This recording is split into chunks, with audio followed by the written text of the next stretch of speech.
With the camera, you look up. Welcome to Autism Mama Bear Talk. Today, very special guests. Per your requests, I bring to you Dr. Sunil Pai and Maureen Sutton. Yes, those are the ones that we met in New Mexico who helped Michael tremendously. Not only Michael, not my son, but our family. And like I said, I always tell you about Inflammation Nation book, which will be available for you. 3 copies, signed copies by Dr. Sunil Pai will be available for you today. We'll have a giveaway of those amazing books. But without further ado, I bring to you Dr. Sunil Pai and Dr. Maureen Sutton. Thank you for inviting us. Thank you so much for coming today. And we have plethora of subjects to cover. I hope we'll cover everything because it's so important. And you guys are just, like I said, I have my Bible and I have my secular Bible, which is Inflammation Nation book by Dr. Sunil Pai. I mean, that's everything that you need to know about healthy microbiome, all the tests to be done and everything else. So let's begin. I want to cover everything about microbiome. Okay, so just to let me, in short, it is all detailed in my book, An Inflammation Nation, which will be available at aninflammationnation.com. It's also available on Audible and iTunes for those people who like to listen rather than to read. But the microbiome is interesting because in the last 10 years, we're understanding what the microbiome, all that word means. Just think of your GI health. Think of all your good guys and bad guys. Think of probiotics. A lot of people have heard of probiotics being the healthy bacteria, but it's actually the whole ecology of your gut. And what actually happens is that there's about 100 trillion, with the T, 100 trillion of these natural bacteria in the gut. Yes. For over 1,000 species. Okay, so when we see probiotics in the store, we see maybe 10 species here, 10 species there, but it's really about actually having 1,000 or more probiotics. Now, what we want to look at is that these probiotics, and there's good things and bad things, that this microbiome becomes dysfunctional. So we call it the second brain. And there's a lot of research in the last 10 years in terms of immunology, understanding that the barrier, everything that you put into the body, you're either feeding your microbiome positively by giving it anti-inflammatory foods, and we'll discuss what those are, or you're putting in pro-inflammatory foods or agents that can cause harm to the microbiome. For example, those things that are animal proteins are pro-inflammatory. Things that are like antibiotics, antifungals, chemotherapies, which at times we do need these things, right? We get infections. Sometimes people have to be treated with cancer, oncology treatments. The idea is that we have to restore the microbiome. Mm-hmm. So every time we give a treatment, every time we give an antibiotic, for example, one pill of just a generic antibiotic can cause GI problems up to 18 months later. Okay, so we need these antibiotics because, we have ear infections and throat infections and lung infections, and we have surgeries. And so we're not against the antibiotics at all. But what we didn't understand until more recently is how does that affect us long term?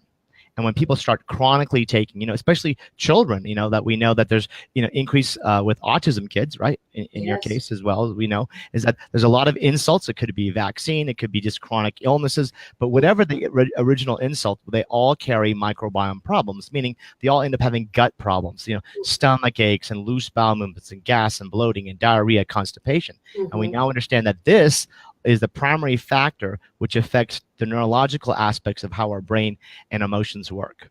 Yes. And funny you mentioned antibiotics because my son, Michael, was actually on antibiotics ever since he was a baby, around age 2, which actually is when he got very sick from the vaccine that he received. He was on antibiotic constantly, constant ear infection, constant tonsillitis, pharyngitis, laryngitis, all the itis, and constant antibiotic. And it was me who asked the doctor, what can we do to protect his gut? Because I felt that, very smelly bowel movement, very acidic bowel movement afterwards.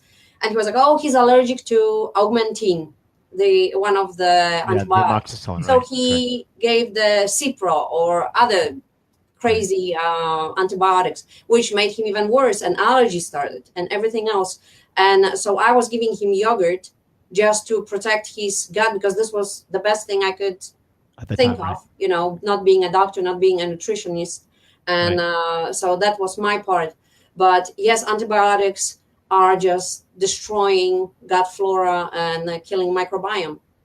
Yeah, we all have exposures. So, and everybody has their story. So we don't look at shoulda, woulda, coulda, because we would always have done something differently now that we know. But however, what we want to look is how do we then replenish that and restore that function? Because once we knock out a lot of the good stuff, and it's not just taking a few back to good stuff, is that once we continually knock it out with even chemicals, there's glyphosate, all this GMO. So there's a lot. It's more than just one thing. It's a culmination and a stacking effect where everything just kind of builds and eventually crosses this threshold, and then people have some kind of major illness or issue. And when the gut is like, we have to look at is whether it's a child or someone who's elderly, who, I get people all the time who get like already, it's September, they have already like 6 or 7 Z packs already for sinus infections because of allergies, right? So we're never looking at getting at the underlying triggering cause of what's causing that. We're just treating the immediate symptoms. And what we like to do is restore and, restore the function and resolve the disease rather than just manage the disease. But we still need sometimes to use those medications. Unfortunately, a lot of people just take it for granted, the potency and the long-term ramifications if we take too much. Now, once, in the gut, just think of a barrier. In my book, I cover a lot of these examples, but it's like getting screened. Everything that comes in goes through the gut, and there's these little tight junctions. There's a little villi. There's little sections where each protein, carbohydrate, fat, micronutrient, and yeah, exactly. You have all this stuff. There's even pictures of what the microbiome will look like in the book. But each molecule gets, just think of a filter. It filters the foods and vitamins, minerals, and fats and carbohydrates and proteins, and it goes into specific areas. As that microbiome gets dysfunctional, so as we take an antibiotic, or we get chemotherapy, or we just got an illness, say we got a foodborne illness for whatever reason, right? We went to the county fair, we ate some bad, then any food that comes in, it sometimes goes inappropriately to different areas. So when we call this leaky gut, which we can actually measure, we'll talk about testing, is that certain foods then come in inappropriately instead of where it's supposed to go to places where it shouldn't go. And then the body then thinks it's a foreign agent. So then we get gas, bloating, heartburn, reflux, diarrhea, constipation. And later on, we get systemic inflammation from that because the body thinks it's a foreign agent. Over time, then people develop more and more food sensitivities or food allergies, as children with autism or just any other people now. We can see tons and tons of children and adults now have sensitivities to not just a food or one food or two foods, but dozens and dozens of foods. And that's because as that gut is weaker, then they have more propensity to have allergies. And so our whole goal is to identify what those triggers are. Right, because, it's the diet that makes the difference. And if you don't know what the allergies are, then you may be thinking that you're doing good by giving the child a certain diet. If he's allergic to those things, you need to identify those. You need to know. Exactly. So that otherwise brings me it to the creates next more question. Inflammation, right? Yes. And that's what I've learned, because I did so I thought, all the allergy tests for Michael when it comes to food and animal fur and allergens in the air, but it was very generic. And so he didn't have many major allergies. He just had, as expected, gluten intolerance or allergy and casein. And then we came to you, and you told us to do the microbiome testing, which includes blood, urine, and stool. And it's like so detailed, and it even shows you the allergy with delayed trigger, which for me, it was like, wow. So I've never heard of those tests. If you could tell more about those tests, because really those tests changed the whole diet and what we eat and what we give my son and my family, because really I was giving him, like Maureen, you mentioned, all the healthy foods. I was making smoothies with bananas, with yogurt, with grapes to make it sweet and fun. And he's allergic to all of those with delayed response. Right. So yes, he was fine the first day. And then the next day, Michael would have like indigestion and flare-ups and aggressive behaviors. Why? I didn't give him any sugar or gluten. Right. And then he can't tell you what's going on too. So you have a double whammy there. Yes. So there's two actually aspects when it comes to allergy, and this is what's missed both in conventional allergy and also in the natural health world. In conventional allergy, we're always looking at for an anaphylactic reaction, like something like a peanut allergy, like you'll read about me having that in my book. So that's why allergies and foods are so near and dear to me, because it can be a life-threatening issue in certain patients, in certain children and adults. Also, in the conventional world, they're looking at, if there's something that you eat that causes you to have trouble breathing or swallowing, then here's an epinephrine, here's an immediate remedy, here's steroids, and here's an inhaler. Go run to the emergency room. Hopefully you don't eat these foods. In the natural world, they're looking at something called delayed foods, where there's like, you eat something and up to 4 days later, you can have this response. But the problem is naturopaths and chiropractors and some of these other non-MDs, they cannot order immediate IgE testing. Likewise, the conventional doctors don't order the delay part of the testing either. So you have to look at both, because you can have a food that has an IgE, an immediate reaction within 1 hour of consuming the food. You can eat something, say, I have heartburn, gas, bloating, diarrhea, constipation, or headache, or joint pain, or anywhere the itis, inflammation just means itis or inflammation of that area. So arthritis, joints, sinusitis, bronchitis, gastritis, dermatitis. There's 200 different itises, as we know, right? So we have to look at some kind of inflammatory problem. And, in children and in adults also, the inflammation in the brain can occur. And then that causes this dysfunction, right? Behavioral problems, cognitive functions, etc. And so that's the immediate reaction within an hour. But there's also a delayed reaction that happens within 4 days. So you can eat something now, and then 4 days from now, or tomorrow, or day after tomorrow, or day after tomorrow, that you can still have that. So again, these things kind of stack, and then they build up, and then they cross that threshold point of tolerance, and then those people have then a flare of some kind, whether it's emotional flare or physical pain flare or any kind of flare of their medical condition. And so our goal is to looking at, even though all the evidence will show we need to be eating a anti-inflammatory, whole foods, plant-based diet, we still want to look at each individual and say, what does their immune system say? And then also test their microbiome and say, how do we rectify that as much as possible so that they won't be so sensitive to so many foods? Yes.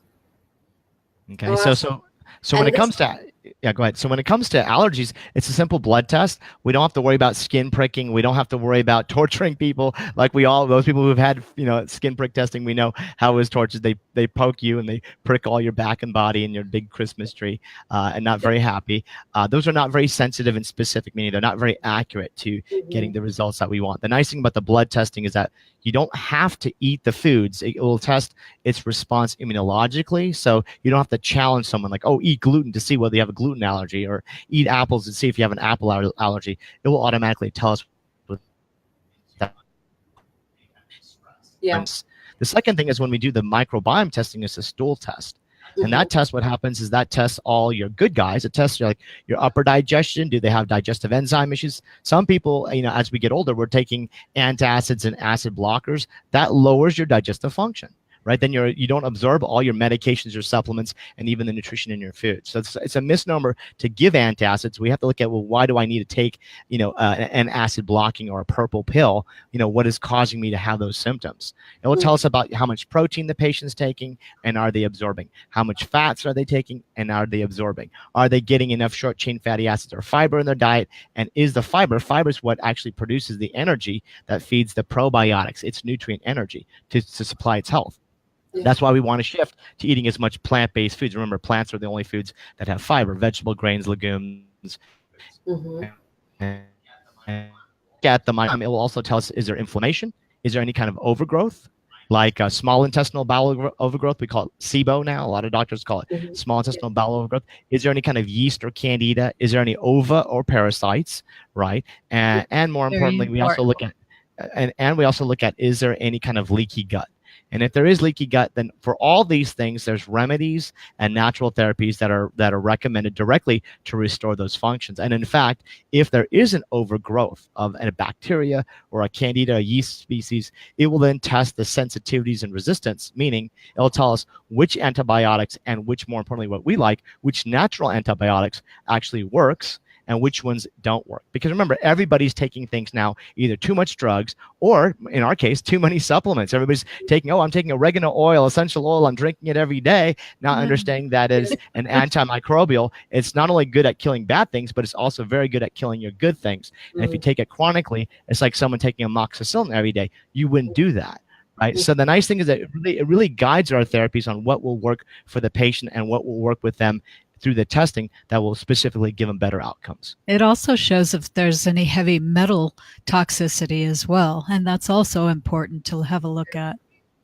Heavy metals. We also look at, like nutrient levels on the nutrition testing. So we look at like detoxification. Do they have the MTHFR, the methylation problems? How's their glutathione and alpha lipoic levels? The vitamins, A through zinc and all the B vitamins, and their omega 3s, 6 and 9. So a lot of people might be consuming these things, but if you have a deficiency, you may not metabolize them correctly. So taking more does not necessarily give you better benefits.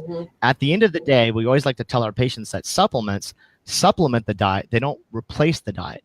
So we have to get the diet perfect. We have to find out what foods trigger it, try to eat the best anti-inflammatory plant-based diet, and then you supplement when there's any kind of deficiency or problem, which then you get targeted therapies and you get better outcomes.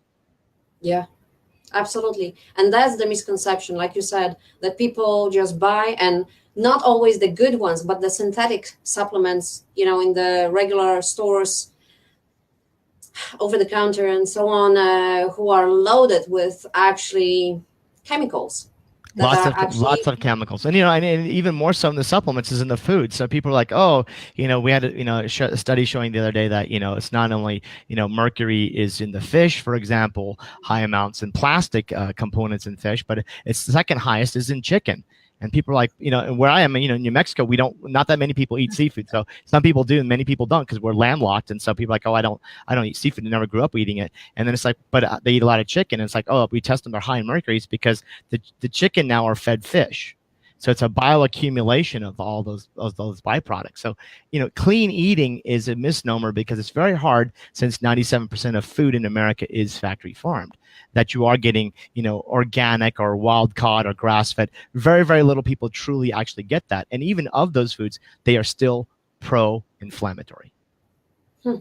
So what is your immediate solution? Step number one, what people should do, not only with autism, but as a whole family? So first we always like to have a guide, right? So when we talk about the book, not to be too promotional, but it's important because it's not to be something that you want to be radical and change. Because remember, we've all grown up eating a certain way. We've all grown up listening to marketing. Even the doctors themselves, most of them never went to any kind of training in nutrition. And most people who claim to be on social media a nutritional coach or health coach still haven't had actually formal training. These are just loose classes that have been given actually by food industry. Right? There's industries that are funding people to get trained so they can still promote, the standard American diet. So what you want to look at is, start with the guide. And then when you start with the guide is you want to be eating first a whole foods plant-based diet. You want to eat less animal protein. Remember, animal protein has cholesterol, and every 20 seconds someone in America has a heart attack, 3 every minute. Okay, so 3 jumbo jets every day, crashing of people with heart problems, but there's no war on heart disease. We should be taking a look at what is still the #1 killer in the United States, heart disease. Well, maybe we should be addressing that. Okay, so those people who move towards more paleo or keto are just pushing that. So paleo and ketogenic diets are 28% worse than the standard American diet, according to all the evidence out there. Okay, even though it's kind of a popular trend. Yeah, eating less gluten, eating less some of these, highly refined carbohydrates is good. You shouldn't be eating highly refined carbohydrates, but we still need carbohydrates, whole grains, lentils and beans. These are the foods that people who live the longest in the blue zones, and all the studies will show that the more of those things that we eat, the better. However, will come up with diets. Don't eat this, don't eat that, because when you eat it, you get more gas or bloating, or you eat that, you get stomach issues. We have to restore the functions because you should never avoid a food that should be good for you. You should be looking at, why can't I eat the most nutritious foods that, on this earth that has been given to us, right, as food. We should be getting those nutrients and be able to tolerate those foods. So, first of all, switching to a whole foods plant-based diet. Second, we always look at is first testing. Testing, because if you move to a plant-based diet, we don't want people just to all of a sudden juice or eat 10 times more of one food and actually feel worse, right? So now we're individualizing medicine, like what is good for you. We know the data says eating this is better than this. Eating a plant-based diet is better than an animal protein diet in every single study. Remember, there's no study showing eating animal protein will prevent, reverse, or treat a disease, right? Every supplement that you take is from a plant, right? So green teas and curcumins, resveratrols and beta. There's no fish pill, there's no pork pill, beef pill, chicken pill, egg pill that prevents or treats or reverses a disease. And in fact, even the fish is the fatty acid, it's not the fish protein, right? So we kind of tend to forget that. Second thing was we like to look at the microbiome. So we look at the microbiome and we look at, is there any kind of overgrowth, dysfunctions, leaky gut? And then we also look at the nutrition. And then from the nutrition, it's not just taking a supplement, it's eating more of those foods that the nutrition is found in. And that's what Maureen is really good at doing, is that when we have patients that come in, then she can tell them how to go shopping. We teach them recipes. We teach them quick, simple, easy meals. Because it's not just say, don't do this. That's easy to follow. It's like, well, what do I do now for lunch in 2 hours? That's the stress. And, with moms with kids that have allergies, it's like, well, what do I use as a replacement? They like these things that are, called chicken nuggets. Is there a replacement of that? Right? Some of these kids have textures. Some of our adults have texture issues as well. So our goal is always trying to find the natural, healthy alternative. It's not being a purist, it's being a realist. But realistically, we want to stop getting sick, right? And we can't afford to keep getting sick, or we can't afford to get sick at all. And in general, in families, people tend to have like 5 set recipes or particular products that they buy over and over and over again. Things that, when they went shopping with their mother, they bought, so their go-to. So you're not exploring a greater diversity for the gut either. So that's one of the things that I like to do, is take people, show them some alternatives. Although they may have a particular diet, say they eat tacos all the time. Well, let me show you, some better tortillas. Let me show you some better alternatives to put into the tacos, things that they may not have ever thought of. Yeah, we like to keep people, like, whatever they're eating, like their ethnicity of food or their culture of food, to keep it the same. It's just healthier without some of the allergens. And so the key is, a lot of people think like, oh, am I going to be eating kale and quinoa every day? I'm like, I don't eat kale and quinoa every day. I'm eating Mexican food, Chinese food, Italian food, Indian food, Asian food, American food. So the goal is, like, is teaching people how to just feel comfortable, but also feel healthy while they're eating. And that's exactly the whole secret, how to bring nutrition as a therapy. And that brings me to topic, nutrition as integral part of treating autism spectrum disorder and other conditions, really, because all of us have some problems with our gut every now and then, indigestion, especially if we eat a lot of meat or other proteins that are not plant-based. Especially in the South. Hello. Sure. No, and it's everywhere. It's not only just the South. I mean, it's every place we've kind of overindulged. And to the benefit of the patient is that when they refined and removed some of the white breads, white tortillas, the pull apart buns, everybody feels better, because we shouldn't be eating those foods. Those are junk foods, right? And so then we kind of said, let's avoid that whole category of foods and then eat something. So in the beginning, again, everybody will have the honeymoon period. They feel a little bit better. And there's always going to be these stories of, okay, this person got better, that person got better. But we have to look at, hundreds of thousands of patients over 20 years. Let's look at those kind of data and say, who does better? And it still always stands the same. But you have to be eating a whole foods plant-based diet as much as possible. Try to eat as much organic. Try to eat non-GMO. Yeah, that's what I was going to say. Is organic is really important, because, the foods are full of GMOs, which cause leaky gut. So we need, and they're not more expensive. You have to be discerning. There is a place that you can go to. It's called ewg.org, and they can tell you what are the top 10 foods that you should not buy if they're not organic. So, you can look at lists like that. There's a lot of guidance out there these days, and you don't have to go to the most expensive grocery store to find organics. So more and more, some of the mainstream grocery stores are carrying organic foods. Mm-hmm. And they're not necessarily more expensive. Certain things are. So, just be discerning. And now we have all these wonderful markets that you can go to on the weekend and pick out local foods. Local foods are very important. It's really important to support your local farmer. Farmers market. Yes. Farmers market. And for those people who are so far away, then there's internet and there's all sorts of food delivery, plant-based delivery services now that you can order, organic plant-based food delivered to your door fresh. And there's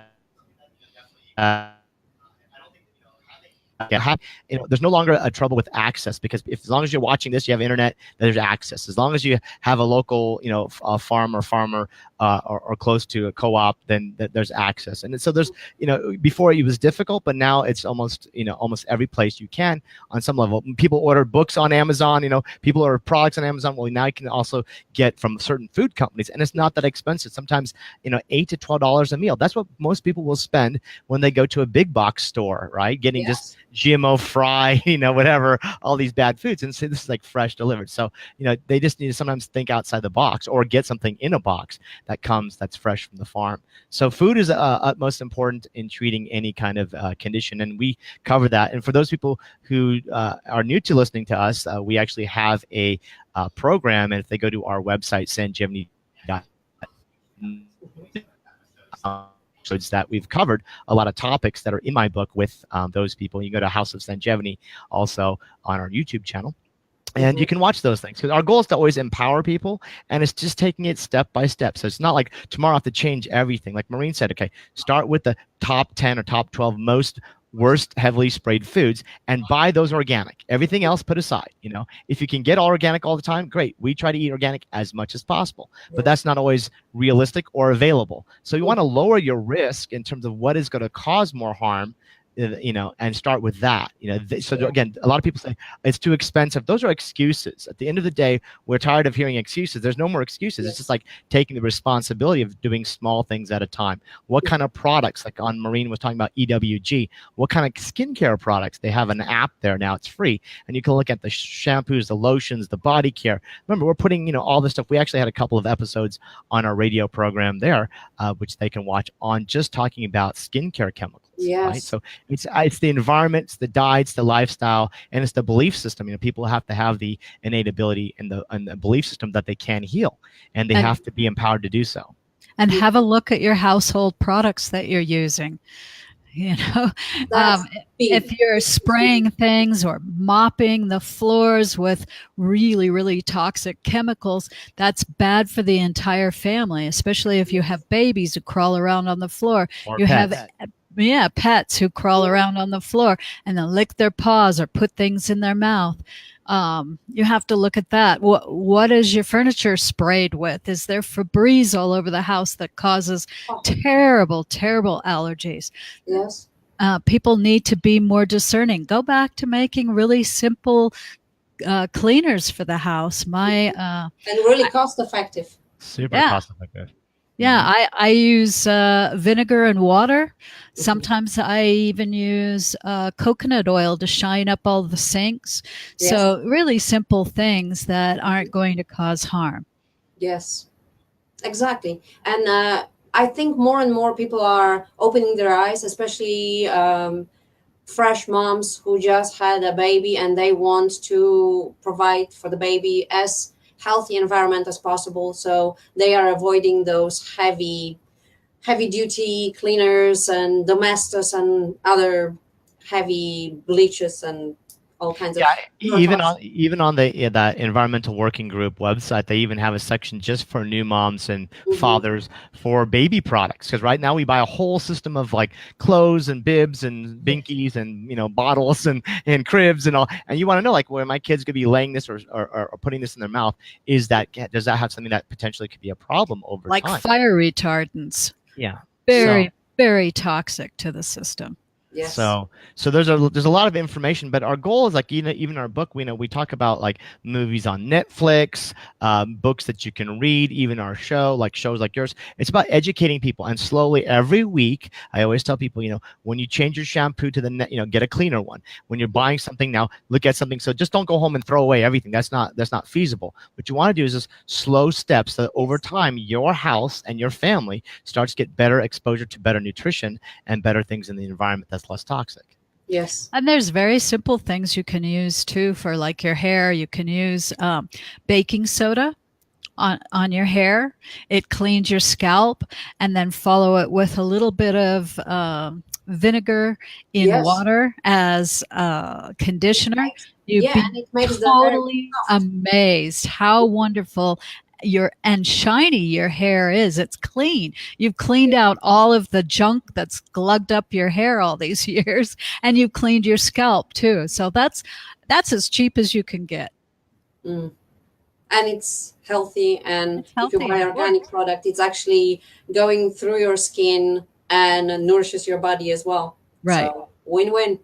Yeah, and so when we go back to the nutrition, and we always start off with, being in an anti-inflammatory diet. Yes. But next that we want to look at, since most people have had their problems for a considerable amount of time, some people 70, 80 years old, or some people just 5 years old, we now then look at, well, what can we do to lower the inflammation aside of diet alone, right? We want to be anti-inflammatory diet. So then we give natural anti-inflammatories, right? And our famous, flagship product that we've designed and we've studied and we've published on is called Bosmeric, bosmericsr.com. You can go there, and it's basically the patented form of a sustained release caplet that has a 20-minute onset of action and an 8-hour sustained release. And that inflammation, effectively 97 different levels of inflammation. So it's very safe. It's an alternative to remove the ibuprofens, the Motrins, the Advils, the Tylenols out of the home, and looking at, can we give this to people to lower the inflammation immediately, so it works just as fast, 20 minutes, and then it has a long-lasting 8-hour sustained release. Again, unlike other products, ours is evidence-based. So there's a whole section on when people say, oh, I've taken turmeric, I've taken curcumin, I've taken a frankincense product. It will educate you on why there's differences. And if you're saying I've taken those things and I still have my problem, then those aren't the right kind of purity and potency of products. When you take Bosmeric, everybody will say, I've taken it. Wow, how does that work? It's because we're following what the studies will show. And remember that nutrition and changing your diet to a more healthy diet is a journey. So don't get frustrated. Take it slow. And just slowly begin to add more green leafy vegetables, more vegetables to your diet, more plant foods, more whole grains to your diet. You'll feel so much better. And people should just do it slowly. In fact, so just talking about the food and microbiome, we know that within 2 weeks, or less than 2 weeks, 10 days, the microbiome can start shifting to a positive affect on your immune system. You remember, 80% of your immune system is in your gut. That's why food is so important.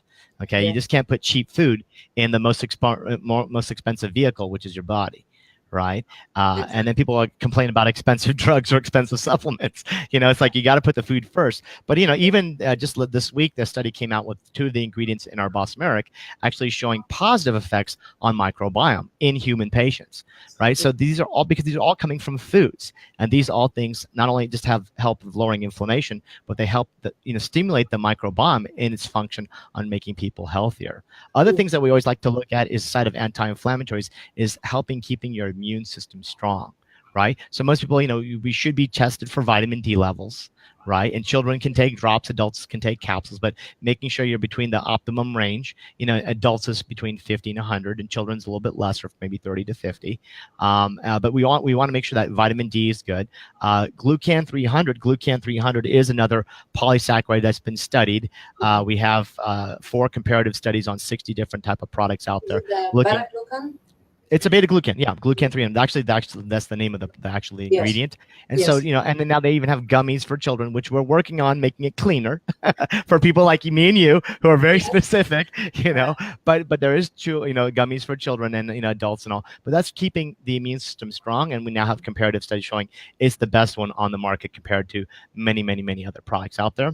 you know, and then, you know, taking a good probiotic, as we know, eating fermented foods. If the people can tolerate that, they don't have allergies, you know, fermented foods is a good way to increase the diversity of the microbiome in terms of probiotics. So not only just taking a good probiotic, I have a whole section in our book talking about probiotics, what to look for, how to read a label of probiotics and know whether it's going to work or not. But more importantly, eating those fermented foods are really, really important, because also very good for your bones, building strong bones. Believe it or not, fermented foods. Right. I didn't know that. But wow. Yeah. So when we do the stool testing and we look at the microbiome, and it says, okay, some people are low in lactobacillus, bifidus, bacteria, so some of the good guys. Yeah, we can increase, you know, the amounts, but we also need to increase diversity. There's only 40 available, you know, commercially, but there's, you know, thousands that are in our gut. So how we increase that thousands is by eating a lot of fermented foods. Even drinking, you know, things like kombucha can be very helpful, because we're trying to get as much from the food and then supplement on top of that.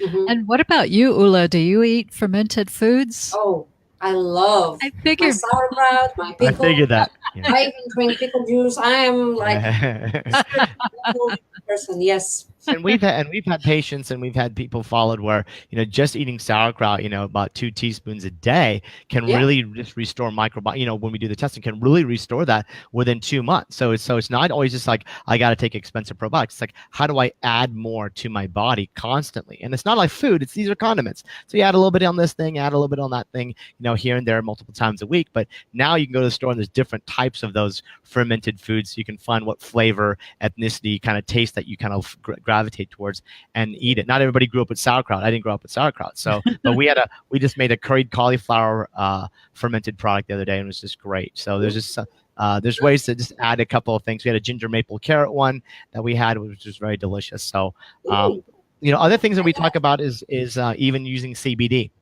You know, using from the pesticide-free hemp oil. You know, we now know that the CBD is anti-inflammatory. We're talking about the CBD that has 100% free THC. Right. We actually carry that, and actually consult for a company that we've been doing the studies for the last 2 years and looking at, you know, laboratory testing for purity and looking at all the synthetics and all the pesticides and making sure it's not in there. But that has been helpful for helping restore brain and neurological dysfunction.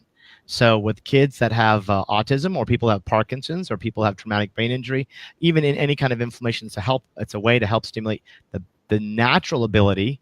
We're not talking about the THC or people getting high. We're not talking about the cannabis discussion. We're talking about just the CBD coming from the hemp oil that is very clean and very safe. So there's a lot of things that we want to look at in addition to taking the foods, is supplementing when people have a little bit more disease or dysfunction. What can we do to help restore that function very quickly? And of course, also then, you know, as it's having faith, right? Having that, you know, we call it the tribe. You need people. Like, it's good that you have a network of moms that you can communicate, because everybody feels desperate. Like, I'm the only person with the disease. We see a lot of cancer patients, for example. They feel like we're the only people who have cancer. It's like, no, you need to connect them with people to have that support, because it takes a village. And we truly believe that. We see that all the time. Wonderful, wonderful results. Yes. And doctor, this brings me to the next topic, which is neuro-acupuncture, because this is another therapy that tremendously helped Michael. And in just 4 sessions that he had, even though it was all cramped in 1 week, but he started pronouncing words that he could never pronounce. He was counting using his fingers. He was engaged with his sister. I mean, it was like, whoa! It was watching a miracle before your very eyes. It really was. And I'm emotional just, you know, bringing back the memories, because it was almost a year ago, last October. And Michael, of course, yes, he was my miracle, and I witnessed the miracle of healing. But other patients, when I saw this one man who lost his taste and smell, the sense of smell, and then just after a few sessions, Dr. Jason Howell put the blindfold around his eyes and put fresh mint, and he smelled this mint for the first time. He was like, oh, it's mint. I can smell, you know, and stuff like this. Then another boy with autism, and his mom testimony about how Logan was helped, and my goodness, other people with paralysis and Parkinson's, shaking hand, and then after one treatment, stable hand. Right. I mean, it was not just for the show, because it was small, closed room with medical professionals and holistic healers and patients.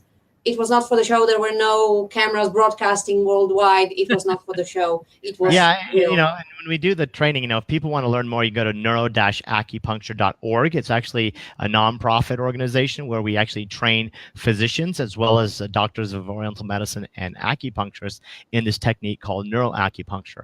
Dr. Jason and Linda Howe, they're the world's experts in this technique. It's about 40 years old, so it's not, it is Chinese medicine, but it's in a specific place of where they're from China in their school where they were trained this technique in what they call neuro-acupuncture. Now, many people have gotten, needles on their scalp or in their body. And so everybody goes, oh, I had done that. Or they go to their acupuncturist. Oh, yeah, I do that. They don't. And the difference is that it is specifically for traumatic brain injury, MS, Parkinson's, stroke, cerebral palsy, and autism. Anything that's more neurologically related, it has amazing, amazing results. And, for physicians, it's a great thing because it works more on the neuroanatomy than anything else. And so it's very simple, easy technique. For example, since I see mainly adults using neuroacupuncture, I see a lot of MS patients, stroke patients, neuropathy patients from chemotherapy. And it's a great type of treatment. That's not a drug, it's not a supplement. And literally they have response from the treatments. And it's a buildable kind of response. So the more that they get, they kind of catch up and they maintain, they catch up and maintain. So what we usually do is we try to recommend people to come and get treatment. In your case, I invited you to come out because I said, look, we're doing a training session, and what better way to do is demonstrate. So when we demonstrate patients to the other providers, we've never seen them before or done the treatment. It's first time, in real time with other providers, because we always want to eliminate any kind of potential bias that people might think. Once people can walk or talk, it's just a miracle. It's one of the bigger things. And so what Dr. Jason and Linda Howe, their mission and us since 2006 was to create this concept of why don't we have a training program and there's 3 levels. And right now, you can find, there's graduates that they're going through, phase 1, phase 2, phase 3 of the program. And then hopefully over time, we'll have more and more of these providers trained in cities all over so that people don't always have to fly or drive all the way to New Mexico, to Albuquerque and Santa Fe. But it's a way that, again, there's millions of patients that need to be treated. Western medicine does not have pretty much anything for these diseases. We're really good at documenting, okay, here's MS, here's a stroke, here's where you had the stroke. But you don't have any kind of issues of where do I get actually response, right? So people are stuck. Every year they can go back and get scans. Say, okay, you still have MS, you still have a stroke, your kid still has autism or cerebral palsy. There's nothing really improving their quality of life. And the nice thing is that from this is actually a change where most people, I just had a guy who flew in from California, and again, he had some kind of neurological problem, and his wife brought him in. She brought him into my office just to show from what Dr. Howe did, because we're working on the nutrition and everything else. And already his phonation is better. He started less slobbering. He's moving a little, shuffling better. I'm just from one session. She just drove all the way across town, even though from 3 states over, just to say, this is amazing. You told me this would happen, but I never would believe it would happen until it does. Right? So forget about driving 2 days because we try to avoid going on the plane with Michael and going through the screening or subject him to the padding and who knows what. I don't like it either, trust me. So we chose driving, but it was so worth it. Oh my goodness. And even on the way back, when he was just blubbering, and I was like, what do you want? Normally, he's just, saying one word, what he wants, if he wants something. But he said, I want apple. I was like, oh, he said, I want apple. So I gave him an apple. I was like, say apple, apple, apple, apple. It's a small thing for other parents, but for a nonverbal child who open up his just mind and speaking, like even when we were in the hotel waiting for the next session, I think it was after 2 sessions that he just spoke or repeated 4 5-word sentences.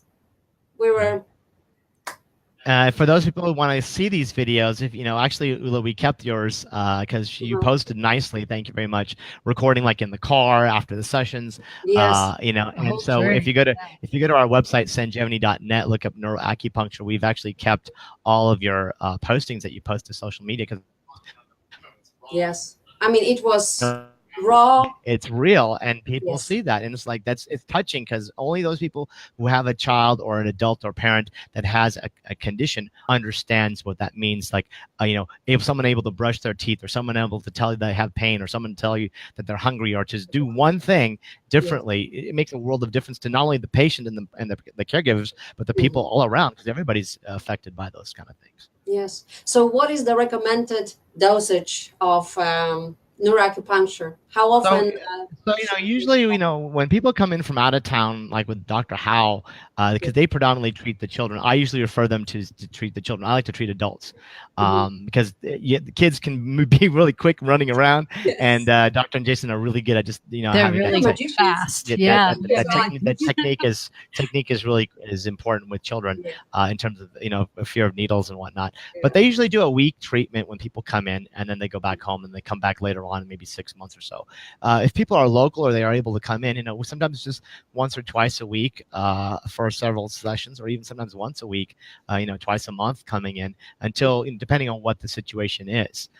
What we like to do is when we work with them is we like to work on the microbiome, the inflammation, the diet, so that when people get the neuroacupuncture, then the benefits can be maintained for longer periods of time. Remember, it's treatment where it improves the physical symptoms, right? So they can walk, they can talk, they can start improving, but it's still not lowering what's causing inflammation in their diet. It's still not supporting their immune system and all that. So what we like to do is, as a comprehensive integrative approach, is looking at, okay, there's a treatment that people can respond very quickly. Yes. However, we still have to work on foundation of nutrition and inflammation and microbiome, immune system functioning. And if you do all those in conjunction, the patient gets better, and then less treatment that is needed because they're able to maintain. And hopefully you'll be able to come out or find a provider where Michael can get repeat treatments. And we would love to have you back. I was just actually talking to the board of directors of the Neuro-Acupuncture the other day, and we were saying, gosh, it'd be great to have Ula come back again, because you were just a very strong advocate in getting the message out. And our goals, there's so much things that autism parents don't know that can actually change, quality of life very quickly. And when you see all the kids and people in the offices, walking in with wheelchairs or walking out without wheelchairs, or speaking and raising and writing things, it's singing. It's one of the things that bring me the biggest joy in my practice is saying something that quick. When we work with most people, it takes time. Change your diet, lose weight. Your cancer markers are getting better. This is shrinking. That takes time, but instant.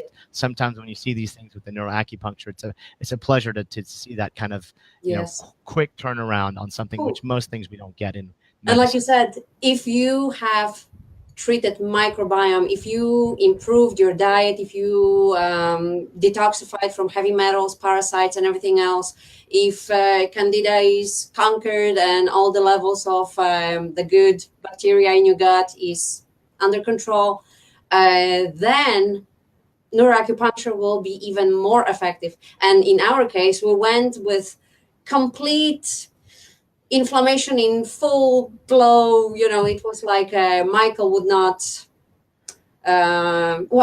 he was eating very healthy, but like I said, I was giving him food that we found out he's highly allergic to, and he responds immediately, with delay. So he had constant inflammation in his gut, leaky gut, we found out later on. So imagine how much more effective this would be if we went after treating, like now. Right. And usually we see that people do respond better, because remember, it's not that the therapies don't always work, it's that we also have to be receptive to therapies. Yes. Even with Western medications that we use or supplements, it's not like, okay, you can get the best drug or the best herb, but your body has to be in the best condition to assimilate it, digest it, excrete it, to the immune system to utilize it. And so part of it is, we have to be in shape to utilize those things as well to a certain degree. Otherwise, it's like, well, it doesn't work as well as it should, and then we all get disappointed. It's like, no, next time you do it, he will probably respond quicker, faster, and longer duration of his improvement of symptoms. And it was so interesting to watch Michael's reaction. He really enjoyed the neuroacupuncture. Yes. He loved the doctors. I remember he him wanted saying, more. He's like, Yes, go ahead, more. put him in. you wanted that. Just hands more. Yeah, they know there's an awareness that they get. We just saw the other day with some other kids that, once they start, it's a connection that they've never had. And so it's just amazing when they start looking out windows, when they start looking at things, there's more of a direct connection. Even when they look at the parents. Yes. It's connecting, and only parents like Ula, it's like when he's looking at me now, he's looking at me. When he's looking at the window, he's reading, he's actually looking at these words. Before, it might be he's trying to connect, but we're just not sure what's happening, and now there's a true relationship. So there's a lot of things that can be done with autism, and there's a whole debate of causes and triggers. Our goal is not to get into that debate. Our goal is to look at with the millions of people that have autism, neurodegenerative diseases, Parkinson's disease, traumatic brain injuries, people, we have a lot of vets, Iraq and Afghanistan, head injuries, those kind of things like that, PTSD, you name it. Our goal is still the same. We still have to give them the right type of nutrition, still have to give them the anti-inflammatories, still have to lower the inflammation and fix the microbiome. And whatever you do, those systems and diseases get much, much better. Yes. And I mean, I'm the first-hand witness. I saw, like you said, the PTSD treated the Parkinson's, MS, and other neurological condition, and it really, really works. That's why even my father-in-law, who is a man of God, a preacher, a pastor, and he was very, a little bit uneasy about going for neuroacupuncture. But then when he saw the effect, he was like, praise the Lord, yes. And he just tells everybody, about this amazing healing technique, because really remember because it's no fault of anybody. It's just stepping outside of our comfort zone. Many of these things are not in English. They're from a different country outside the United States, and so so it makes people feel nervous, right? And that's just normal. We never place judgment on that. It's just we only know what we know, right? We only know what we were taught, and so part of it's just understanding that there's other cultures and sciences and medicines and foods that have been around for millennia. And being Americans, which we love, we're a very young country, and so a lot of times we look at Western conventional medicine as being alternative. We got like maybe 200, 300 years that where these other countries and cultures like Chinese medicine, Ayurvedic medicine, thousands of years old, thousands of years, and it's not like it's some backwoods thing. It's like, no, there's universities and hospitals and medical schools and training centers in India that give it formally. Like they go through 15 years of studies to become an Ayurvedic doctor. It's no different. We just never hear about it because it's not. Maureen has to even learn Sanskrit. What I'm saying? So these are not easy things, but we have to look at none of these diseases are necessarily new. It's just, it's just a different label. Head injuries have been around for millennia. Diabetes, heart disease, cancer has been around for millennia. It's just we might have more triggers or more aspects of why we're getting it now than they did then. But we have to look at what were they using back then that was so helpful when they didn't have, all the technology and all the scans and all the drugs. They still treated these people. And so our goal is to really be integrative. We're taking the best of all worlds, conventional, indigenous, and alternative, and using the evidence-based practices. What's in the scientific literature can we show? Has it been in a cell culture, in an animal, in a human study? If there's data to support it, then we use it regardless of where it comes from or what language it's been spoken. Right. You can't turn away from things that have been proven effective for thousands of years. We need to look at those things. Everything isn't just a prescription drug. And even if you look at the conventional medicine 100 years ago, they were not using any modern medicine. They were using iodine. They had a little bag. That iodine, they actually had cannabis and CBD given by doctors. All these things that which is kind of comes full circle, right? And originally the hospitals and the doctors were homeopathic. Right. Exactly. Right. So they were using, what we call low physiological dosing medicines, is looking at things that affect the immune system safely. One of the things that I wanted to mention real quick is that, when it comes to homeopathy, there's a product that we like to use. It comes from Italy. It's called Guna Awareness. Yes. And that has been really important because that is drops. It's just, 10 drops twice a day for a child or adult patients. And it really helps with this.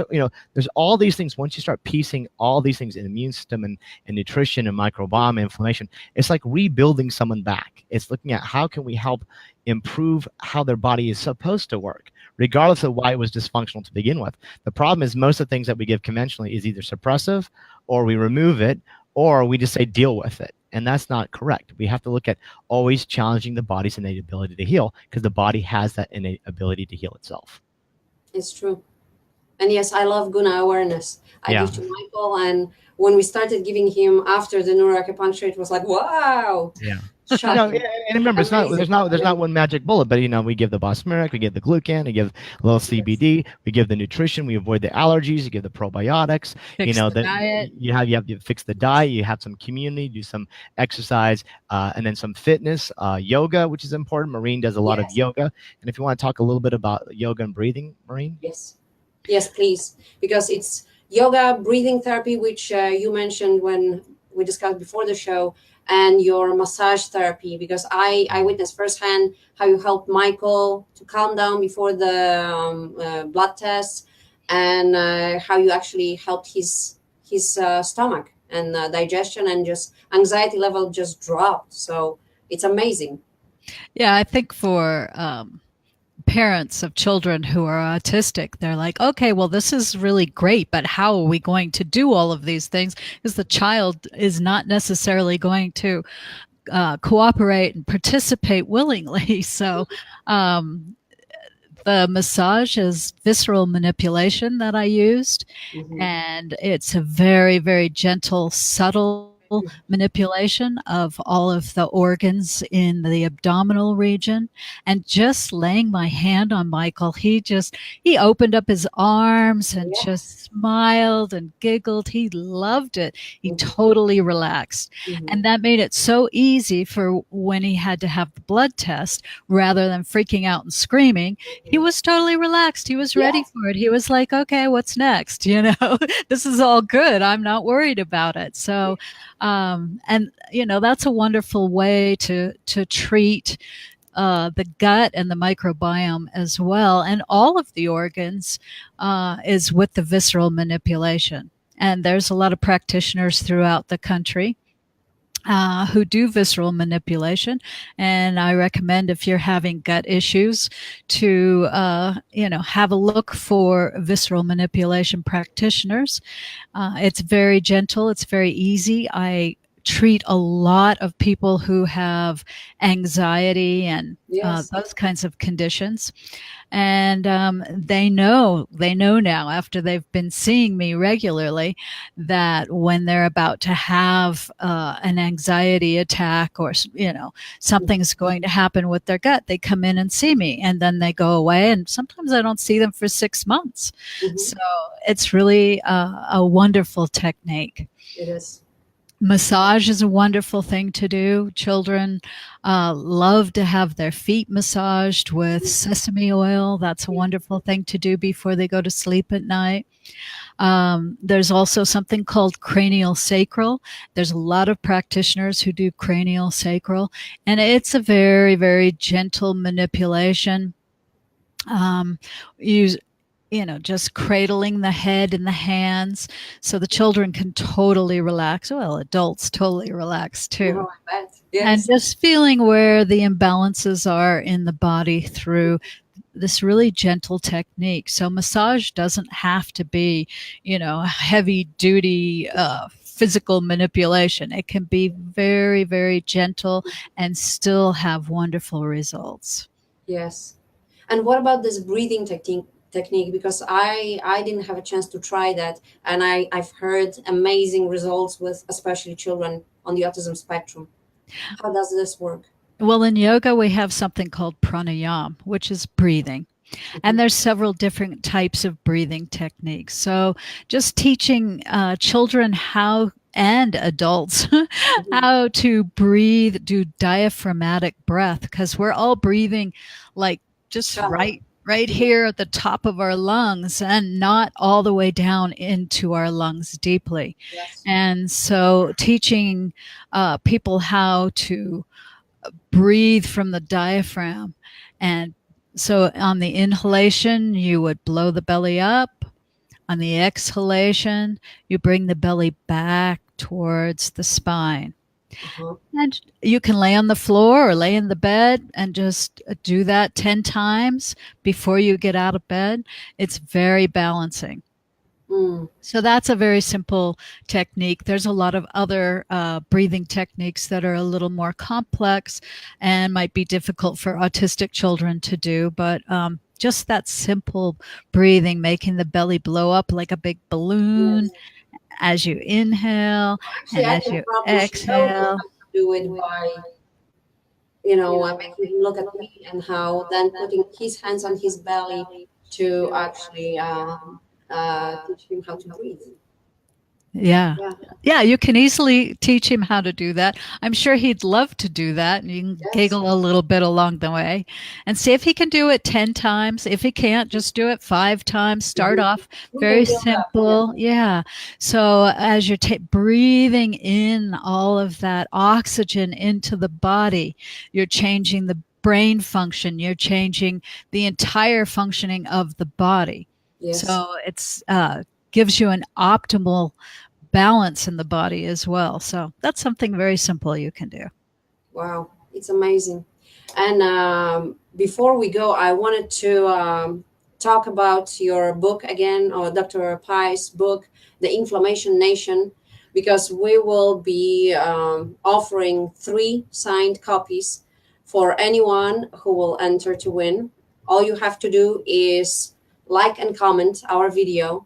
And please hit the share button, share it with all your friends, all your family, because really the information that we shared in this episode is life-saving. It's gonna extend your health. It's gonna extend your life, and it will really help you feel much better and reverse your diseases, not just autism or neurological illnesses. I'm talking about microbiome, fixing microbiome, and how to hit that reset button. So please share this with anyone you know. And if you want to win the 3 books, please enter to win, like and comment.